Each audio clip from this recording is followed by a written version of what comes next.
কুল্লিল মুমিনিনা ইয়াগুদ্দু মিন আবসারিহিম। নবী আপনি আমার প্রিয় মুমিন বান্দাদেরকে বলে দেন, তোমরা যদি মুমিন হয়ে থাকো তাহলে তোমার দৃষ্টিকে অবনত রাখো, দৃষ্টির হেফাজত করো। ওয়াহফাজু ফুরুজাহুম, লজ্জাস্থানকেও হেফাজত করবা।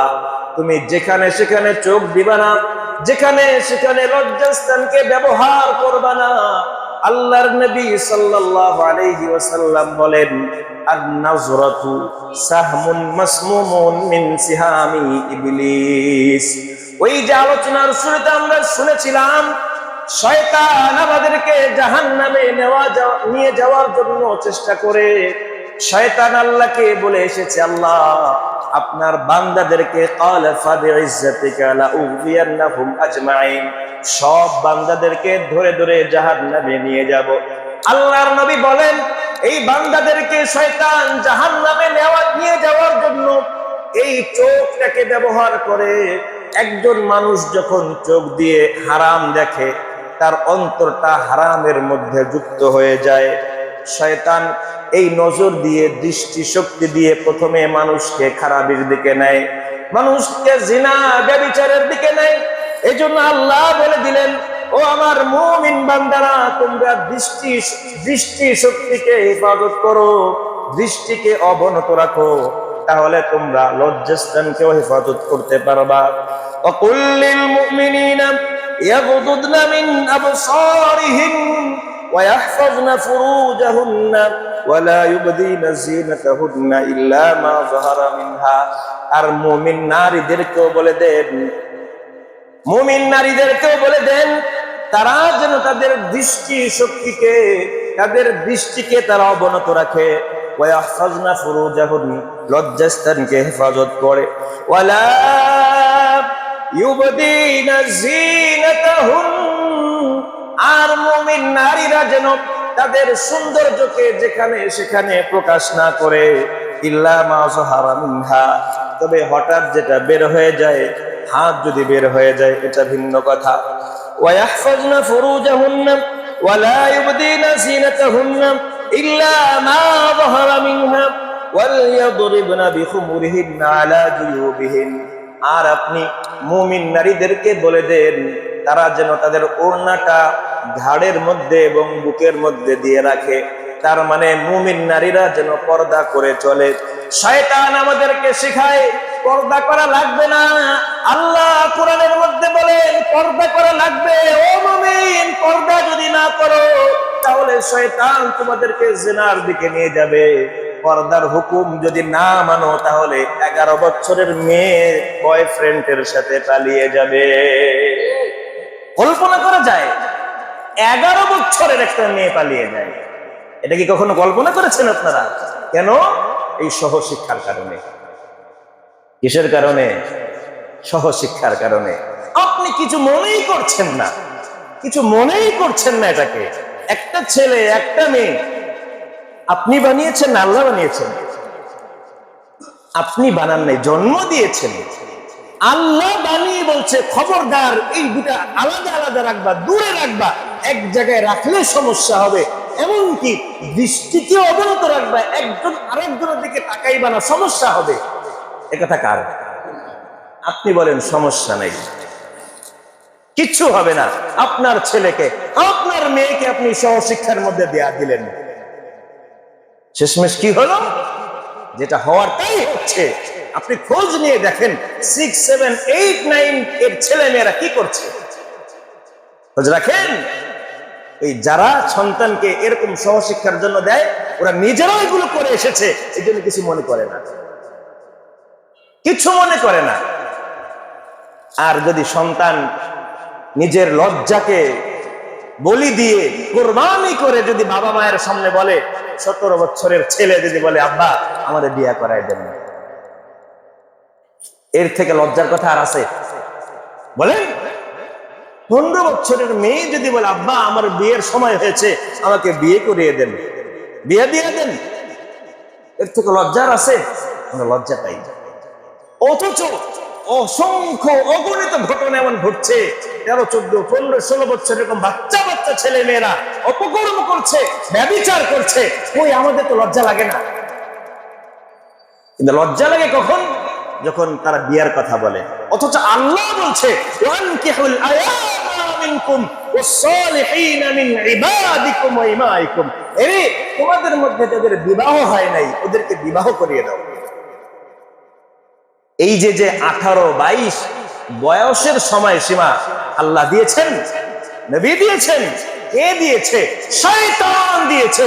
এই বয়সের সীমা শয়তান এজন্য দিয়েছে কারণ যদি একটা 12 বছরের মেয়েকে আপনি বিবাহ দিয়ে দেন, এই সমাজে জিনা হবে না। কথা বলেন? এই সমাজের মধ্যে জিনা ব্যভিচার বাড়ানোর জন্য অন্তত মেয়েটাকে 18 বছর পর্যন্ত আটকিয়ে রাখতে হবে।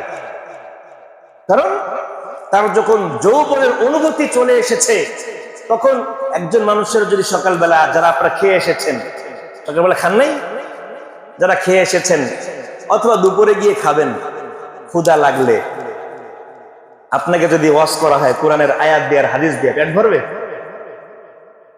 ভরবে? আপনারা যদি বন্দুক দিয়ে ভয় দেখানো হয়, এই তুই যদি খাইতে চাস তোকে মেরে ফেলা হবে, পেট ভরে যাবে? তাহলে ক্ষুধা লেগেছে, কি দরকার? খাবার দরকার। একজন মানুষের খাবারের যেরকম প্রয়োজন খাবার দিয়েই মেটে, একজন মানুষের যৌন চাহিদা যৌনতায় দিয়ে মেলে। আপনি অন্য কোনো ওয়াজ নসিহত করে আর ভীতি প্রদর্শন করে বয়সের সময়সীমা দেখিয়ে তার এই ক্ষুধা মেটাতে পারবেন না। এই সময়সীমা কে দিয়েছে? শয়তান। কে দিয়েছে? শয়তান। আল্লাহর নবী নিজে 7 বছরের মেয়েকে বিবাহ করে দেখিয়েছেন। এই একটা মানুষ উনি 9 বছরে তাকে ঘরে নিয়েছেন, আম্মা জান আয়েশাকে। আমাদেরকে এটা বোঝাতে চেয়েছেন, একটা মানুষ তার প্রয়োজন হলে সে 9 বছরও বিবাহ বসতে পারে, 13 বছরও বিবাহ বসতে পারে। একটা মানুষের প্রয়োজন হলে 40 বছরও বিবাহ করতে পারে। তোমরা বয়সের সময় সীমা দিয়ে এই জমিনের মধ্যে জিনার রাজ্য কায়েম করবে, এই অনুমতি আল্লাহ তাআলা কাউকে দেননি। সন্তান যদি বলে আব্বা আমি বিয়ে করব, বাস ওর থেকে খারাপ সন্তান আর নাই। আর যদি কোনো সন্তান গোপনে 14ই ফেব্রুয়ারি এখানে সেখানে চেপা চাপায় গিয়ে অপকর্ম করে ধরা না খায়, আমার ছেলের মতো সাহস ছেলে, বুদ্ধিমান ছেলে আর নাই। ঠিক কিনা? ওয়ানকিহুল আয়ামা মিনকুম, আল্লাহ তাআলা আদেশ দিয়েছেন তোমাদের মধ্যে অবিবাহিত যারা আছে, ছেলে হোক মেয়ে হোক, তাদের বিবাহের প্রয়োজন হলে সাথে সাথে বিবাহ করিয়ে দিবা। এখন কিছু মানুষ আবার চিন্তা করে আমার সন্তানের বয়স মাত্র 16-17, এই ছেলেকে বিবাহ করিয়ে দিলে খাওয়াবে কে? কে খাওয়াবে?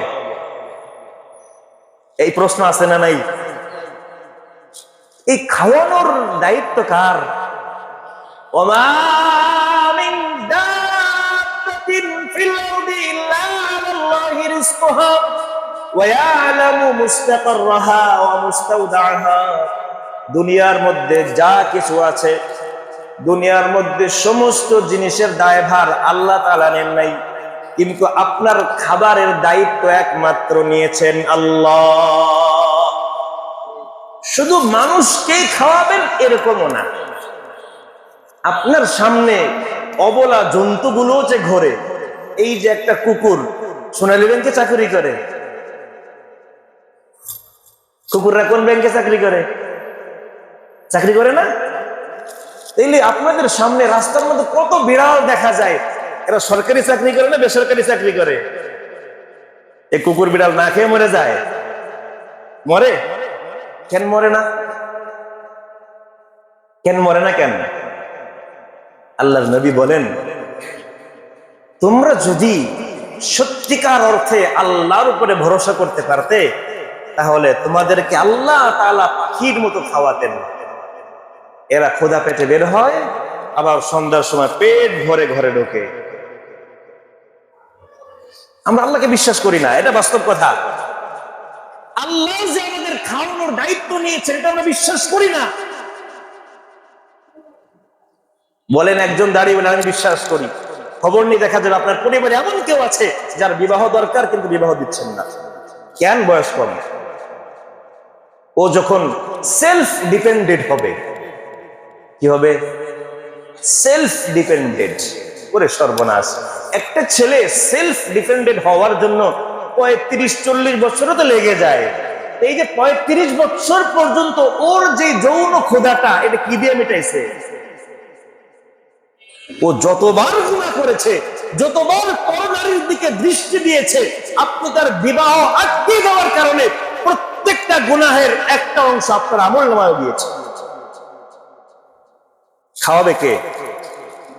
ওমা মিন দাব্বাতিন ফিল আরদ, জমিনের মধ্যে এমন কোন জন্তু নাই, প্রত্যেকটা জন্তুর খাবারের দায়িত্ব, রিজিকের দায়িত্ব একমাত্র আল্লাহর। তাহলে এই যে খাওয়ানোর, আচ্ছা যারা এখানে বিবাহ করেছেন, আপনার যদি বড় সন্তান থাকে, ছেলে হোক মেয়ে হোক, বয়সের কারণে বিবাহ আটকে দিয়েছেন, আপনাকে একটা কথা জিজ্ঞেস করি, আপনি যখন বিবাহ করেছেন, বিবাহের আগে আপনার ইনকাম বেশি ছিল না বিবাহের পরে ইনকাম বেশি? কেউ কি বলতে পারবেন কষ্ট করে? বিবাহের আগে ইনকাম বেশি ছিল না বিবাহের পরে? বলেন। এই যে আপনার বিবাহের পরে ইনকাম বেশি, আপনার যোগ্যতার বলে নাকি অন্য কোন কারণ আছে?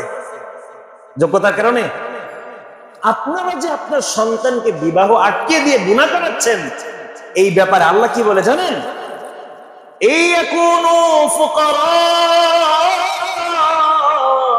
ইউগনিহিমুল্লাহু মিন ফাদলিহি, ও বান্দারা, যদি তোমরা বিবাহ করো এমন অবস্থায় যে টাকা পয়সা নাই, চাকুরি নাই, ইনকাম নাই, টাকা পয়সার ব্যবস্থা, চাকুরির ব্যবস্থা, ইনকামের ব্যবস্থা যিনি করে দেবেন তিনি কে? ব্যবস্থা কে করবেন? এই জন্য আপনার বিবাহের পরে ইনকাম বেশি হয়েছে। এটা মনে করেন না অনেক যোগ্যতা আপনার এই জন্য হয়েছে। মিথ্যা কথা। আপনার থেকে বড় যোগ্যতাওয়ালা মানুষ রিক্সা চালায়, আছে না নাই? তাহলে আপনার থেকে বেশি যোগ্যওয়ালা মানুষ, যোগ্যতাওয়ালা মানুষ রিক্সা চালায়, তার মানে হলো এই, আপনি যোগ্যতা দিয়ে রিজিক অন্বেষণ করতে পারেন না, রিজিক কামাইতে পারেন না। আপনি কয় টাকা খাবেন এটার সিদ্ধান্ত হয় উপর থেকে। এমন তো কত মানুষ দেখা যায়, লক্ষ লক্ষ টাকার মালিক, কোটি কোটি টাকার মালিক, ওই ব্যক্তি সকালে এক রুটি, দুপুরে এক রুটি, রাত্রে এক রুটি, এর ছাড়া বেশি খাবার পায় না, আছে না নাই? কিন্তু আল্লাহর তো কত বান্দা এমন আছে দৈনিক 200-300 টাকা কামায় কিন্তু পেট ভরে খায়, আছে না নাই? ও ভাই, এমন লোক আছে কোটি কোটি টাকা ব্যাংকে পড়ে আছে, কিন্তু জামা পরে আপনি গুনে বলতে পারবেন যে ওনার এই কয়টা জামা নাই মনে হয়। আমার দেখা এমন আছে, উনি যে 2-3টা জামা পরে দেখলেই বোঝা যায় সারা বছর কিন্তু ওনার ব্যাংকের মধ্যে কোটি কোটি টাকা পড়ে আছে। আপনি কি খাবেন, আপনি কি পরবেন, এটা আপনার ইনকামের উপর ডিপেন্ডেন্ট নয়। আল্লাহ তাআলা যে সিদ্ধান্ত দিবেন, যে ফয়সালা করবেন, আপনি সেই কামাই করতে পারবেন, সেটাই ভোগ করতে পারবেন। তাহলে সন্তানকে বিবাহ আটকে দিয়ে, এই ইনকামের দোহাই দিয়ে গুনাহ করাচ্ছেন, এই গুনাহের জন্য আপনিও দায়ী আল্লাহর কাছে। তাহলে আজ থেকে আমরা যদি সতর্ক হই, আমার সন্তানের বিবাহ প্রয়োজন, বিবাহ প্রয়োজন হওয়ার সাথে সাথে আপনি যদি বিবাহ করিয়ে দেন, না খেয়ে মরে যাবে, মরে যাবে। কিন্তু কি হবে? সমাজের মধ্যে জেনা ব্যভিচার থাকবে না, আর 14ই ফেব্রুয়ারির দরকার হবে না। এই যে 14ই ফেব্রুয়ারিতে আমাদের মতো দাড়ি পাকা মুরব্বীরা যায়, কথা বলেন, কারা যায়? দাড়ি ওঠে নাই, উঠতি বয়সী বাচ্চারা। এই বাচ্চাদেরকে যদি আপনি বাচ্চা মনে না করে, আপনি বাচ্চা মনে করেন, ওদেরকে তিফল, আবি তিফলিল্লাযী লাম ইয়াযহারু আলা আওরাতিন নিসা। তিফল তো সে, আল্লাহর ভাষায় ছোট সে, যে মহিলাদের গোপন বিষয় বুঝে না। সে কি? এই আয়াতের মধ্যে আল্লাহ বলছেন, আবি তিফলিল্লাযীনা লাম ইয়াযহারু আলা আওরাতিন নিসা। বাচ্চা হলো সে যে মহিলাদের বিষয় বুঝে না, মানে মহিলাদের প্রতি কোনো আকর্ষণ নাই। এখন আপনার ছেলে যে চিপায় গিয়ে একটা মেয়ের নিয়ে গল্প করে, ইটিস পিটিস করে, ওটাও শিশু? ওটারও শিশু মনে হয়? ওটা শিশু না আল্লাহর কাছে। ও যা করছে আমলনামায় লেখা হচ্ছে। এই জন্য আপনার সন্তানের পরকাল যদি রক্ষা করতে হয়, সন্তানের বিবাহের বয়স হওয়ার সাথে সাথে বিবাহ করিয়ে দেন। খাওয়ানোর চিন্তা করেন না। আপনার এই ছেলেটা যে ব্যারিস্টার হয়ে অনেক টাকা পয়সা কামাই করবে এরকম কোনো ওয়ারেন্টি গ্যারান্টি আছে? ও তো হতে পারে বিবাহের আগেই মারা যাবে, ও তো হতে পারে কিছুদিন পরেই মারা যাবে। তাহলে আপনি যে তাকে গুনাহ করালেন এই দায়টা আপনিও। এজন্য ভাই আল্লাহর উপরে তাওয়াক্কুল করি, আল্লাহর উপরে বিশ্বাস করি, সন্তানের বিবাহের সময় হলে প্রয়োজন হলে বিবাহ করে দিই, পারা যাবে ইনশাআল্লাহ। আল্লাহ সবাইকে তৌফিক দান করেন। আর একটা গুরুত্বপূর্ণ বিষয়, আরবি মাস হিসাবে এটা কোন মাস চলছে বুঝলেন? শাবান। এই শাবানের পরে কি? রমাদান। শাবান মাসে আল্লাহর নবী সাল্লাল্লাহু আলাইহি ওয়াসাল্লাম প্রচুর পরিমাণে প্রস্তুতি গ্রহণ করতেন রমজানের জন্য। কথার কথা, আপনার বাড়িতে মেহমান আসবে, এখন এই মেহমান যদি সাধারণ মেহমান হয় তাহলে আয়োজন হবে সাধারণ। আপনার এই মেহমান যদি অসাধারণ হয়, মহান কোনো ব্যক্তি হয়, আপনার মেয়েকে বিবাহ দিবেন, এখন ওই জামাইয়ের বাড়ি থেকে লোকজন আসতেছে অথবা প্রেসিডেন্টের পক্ষ থেকে কোনো মেহমান আসতেছে, তাহলে কি সাধারণ আয়োজন হবে না বিশেষ আয়োজন হবে? একজন মানুষের জীবনে রমজান থেকে গুরুত্বপূর্ণ কোনো মেহমান হতে পারে না। কি থেকে? রমজান থেকে। রমজান এমন একটা মাস, যেই রমজান মাসের প্রতিটা মুহূর্তে আপনি যদি চেষ্টা করেন প্রতিটা মুহূর্তে মুহূর্তে আপনার নাম থেকে জাহান্নামী এটা কাটাতে পারবেন। প্রতিটা মুহূর্তে চেষ্টা করলে আপনার নাম জান্নাতীদের লিস্টের মধ্যে আল্লাহর কাছ থেকে লেখা দিতে পারবেন। এর থেকে বড় আর কিছু হতে পারে? এর থেকে বড় মেহমান আর কিছু হইতে পারে?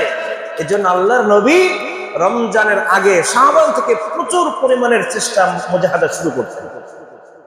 আমাদের শুরু হয়েছে তো, কি বলেন? মাতে না, চেষ্টা শুরু হয়েছে। বেশি বেশি তিলাওয়াত করা, বেশি বেশি রোজা রাখা। আগের জুমায় বলেছিলাম গুনাহ বর্জন শুরু হয়েছে ইনশাআল্লাহ। যারা এখনো শুরু করতে পারেনি এই এখন থেকে শুরু করেন। এবং এই দাড়ি কাটাটা হবে সওয়াবের কাজ, এটা জানেন তো সবাই। রমজানের উপলক্ষ করে রমজানের প্রস্তুতি হিসেবে তাদের দাড়ি কাটতেছে সবাই, ভাই রমজানের প্রস্তুতি নেই এরকম। এই যারা দাড়ি কাটতেছেন ওরা যে কবিরা গুনাহে লিপ্ত হয়ে ফাসিক অবস্থায় আছেন, এটা খবর আছে তো সবার। তাহলে আল্লাহর ওয়াস্তে আপনার পা ধরে বলি ভাই, এই রমজানের সম্মানে রমজানের কারণে হলেও এই কয়টা দিন দাড়ি কাটা বন্ধ করা যাবে। যাদের দাড়ি নেই ওরা মাতে না, যাদের দাড়ি আছে আপনি তো কাটবেনই না, আপনি হওয়া বলে লাভ আছে, ইনশাল্লাহ বলে লাভ আছে। যাদের দাড়ি নাই এই রমজানের সম্মানে, হতে পারে আপনি এই রমজানের আগেই মারা যাবেন, নাকি মিথ্যা বললাম? অথবা জীবনে এটাই শেষ রমজান হতে পারে, না মিথ্যা বললাম? সত্য কিনা? তাহলে অন্তত এই রমজানের সম্মানে রমজানের আগের সময়টা এবং রমজানের সময়টা মিলে এখন থেকে দাড়ি কাটা বন্ধ করা যাবে। শুধুমাত্র তারাই দাড়ি কাটবে যারা মরবে না ইনশাআল্লাহ, ঠিক আছে? যারা এই রমজানের আগে বা পরে মরার কোনো নিয়ত নেই, সম্ভাবনাও নাই, এটা দাড়ি কাটেন, সমস্যা নেই। কিন্তু যাদের মরার সম্ভাবনা আছে আল্লাহর ওয়াস্তে দাড়িটা রেখে দেন। আমাদের এই রমজান হিসাবে রমজানের জন্য আর একটা প্রস্তুতি আছে, এটা বলে শেষ করে দিই। এই প্রস্তুতি হলো সামনে শবে বরাত।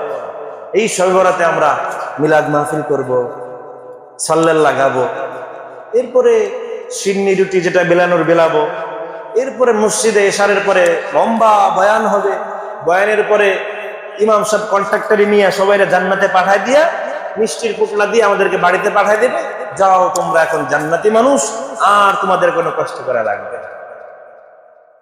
এরকম তো নাকি? শবে বরাত একটু সময় আর 5 মিনিট হলে সমস্যা আছে আপনাদের? এই যে শবে বরাত, এই শবে বরাতের পক্ষে বিপক্ষে কিছু বলা উদ্দেশ্য না আজকে। শবে বরাত কোরআন হাদিস দ্বারা প্রমাণিত। এই শবে বরাতে কোনো অনুষ্ঠান প্রমাণিত নাই। সিন্নি খেতে হবে, মিষ্টি খেতে হবে, জিলাপি খেতে হবে, মসজিদে মিলাদ করে বিরিয়ানি খেতে হবে, এরকম কোনো কিছু কোরআন হাদিসে নাই। কি আছে? আল্লাহর নবী সাল্লাল্লাহু আলাইহি ওয়াসাল্লাম বলেন, ইন্নাল্লাহ তাআলা লা ইয়াত্তালিউ ফি লাইলাতিন নিসফি মিন শাবান। এই শবে বরাতে আল্লাহ তাআলা মানুষের দিকে বিশেষ দৃষ্টি দেন, সৃষ্টির প্রতি বিশেষ দৃষ্টি দেন। ফায়াগফিরু লিজামিই খালকিহি, আল্লাহ তাআলা সমস্ত সৃষ্টিকে মাফ করে দেন। কাকে মাফ করেন? সমস্ত মানুষকে, দুইজনকে মাফ করেন না এই রাতে। ইল্লা লিমুশরিক আও মুশাহিন, যে আল্লাহর সাথে শিরিক করে সে তওবা না করলে আল্লাহ তাকে মাফ করেন না। আরেকজন ব্যক্তি যে হিংসা করে, আরেক মুসলমানের সাথে বিদ্বেষ করে, তাকে আল্লাহ মাফ করেন না। এই যে বিদ্বেষ, এটা আমাদের সমাজে কারোর মধ্যে নাই। কি বলেন? কথার কথা, আপনি মসজিদের ইমাম সাহেব, হুজুর মানুষ আপনি, এখন আল্লাহর আদেশ হলো ইমাম সাহেব যেটা বলবে, যখন তাকবীরে তাহরিমা বলবে আমি তাকবীর তাহরিমা বলবো, এই তো নিয়ম। যখন রুকুতে যাবে আমিও রুকুতে যাব, সাজদায় গেলে আমি সাজদায় যাব, এরকম নিয়ম না? এখানে ইমাম সাহেব কোন জায়গার গরিব মানুষ, উনি বললেই হবে আমি আগে অর্ধেক পড়ে ফেলবো, বা ইমামের আগে আমি সালাম ফিরে আমি আগে নামাজ শেষ করবো, আমার আগে হতে হবে, এরকম তো নাকি? যেই কাজের মধ্যে যেইটা, ওই কাজের মধ্যে ওইটাই করা লাগবে। ইসলামের মধ্যে, কোরআন এবং হাদিসের মধ্যে আলেমরা যা বলবে তাই। এখানে অহংকার করার, বিদ্বেষ করার কোনো সুযোগ নেই। তাবলিগ জামাত কি ইসলামের বাইরের কিছু না ভিতরেরই? কথা বুঝছেন? তাবলিগ জামাত ইসলামের নাকি আপনাদের ব্যক্তিগত কোনো সম্পত্তি? তাহলে তাবলিগের ব্যাপারে সিদ্ধান্ত কি কোনো ব্যারিস্টার নিবে, কোনো উকিল নিবে, এমপি মন্ত্রী নিবে, না আলেমরা নিবে? আলেমরা যে সিদ্ধান্ত নিবে, সম্মিলিত আলেমের সিদ্ধান্ত অনুযায়ী তাবলিগ চলবে। আলেমরা যদি বলে এই টাইপের তাবলিগ করা যাবে, ওটা করতে হবে। আলেমরা যদি বলে এই পন্থার তাবলিগ করা যাবে না, ওটা করা, এটা তো নিয়ম। আলেমরা যদি বলে শবে বরাতে কোনো অনুষ্ঠান চলবে না, ইমাম সাহেব চাকুরি করে, উনি বললেই হবে আমাদের টাকা পয়সা নাই, আমরা বিরিয়ানি খাবো না, কথা বললেন? ইমাম সাহেব বললেই হবে বাপ দাদারা করে আসছে আমাদের, আমরা খাবো, আপনার কি চলবে? দ্বীনের ব্যাপারে আলেমের কথাই কথা, এর উপরে কেউ কথা বলতে পারবে না। তাহলে শবে বরাতকে উপলক্ষ করে কোনো মিলাদ চলবে না, শবে বরাতকে উপলক্ষ করে কোনো খাওয়া চলবে না। শবে বরাতকে উপলক্ষ করে যেটা চলবে সেটাই চলবে যা রাসূল বলেছেন। রাসূল কি বলেছেন? ইযা কানাত লাইলাতুন নিসফি মিন শাবান, যখন শবে বরাত চলে আসে, ফাকুমু লাইলাহা ওয়া সুমু নাহারাহা, তোমরা রাতের বেলা ইবাদত বন্দেগী করো, দিনের বেলা রোজা রাখো। শবে বরাতের আমল কি? রাতের ইবাদত, দিনের রোজা। এটার বাহিরে তেলাওয়াত, তাসবিহ, জিকির ছাড়া আর কোন আমল শবে বরাতে নাই, করা যাবে না। আপনার বাপ দাদারা করছে, এটা ভুল করছে, আপনি করতে পারবেন না, মানা যাবে ইনশাআল্লাহ। বাপ দাদার দোহাই দিয়ে আগে করছি, আগের ইমাম সাহেব করছে, আগের সমাজের লোক করছে, আগের সরকার করছে, এই সমস্ত অজুহাত চলবে না। কোরআনে যা আছে, হাদিসে যা আছে, তাই আমল করতে হবে, মানা যাবে ইনশাআল্লাহ। তাহলে শবে বরাতের আমল একমাত্র রাতের বেলা ইবাদত, দিনের বেলা রোজা, আর কোরআন তেলাওয়াত, তাসবিহ, তাহলিল, এগুলো ছাড়া অন্য কোনো আমল চলবে না ইনশাআল্লাহ। পারা যাবে না? এই মসজিদে চলবে, এই মসজিদে অন্য কোনো মহল্লার মুসল্লি থাকলে আপনারাও পালন করতে পারবেন ইনশাআল্লাহ। আল্লাহ সবাইকে তৌফিক দান করেন, আমিন।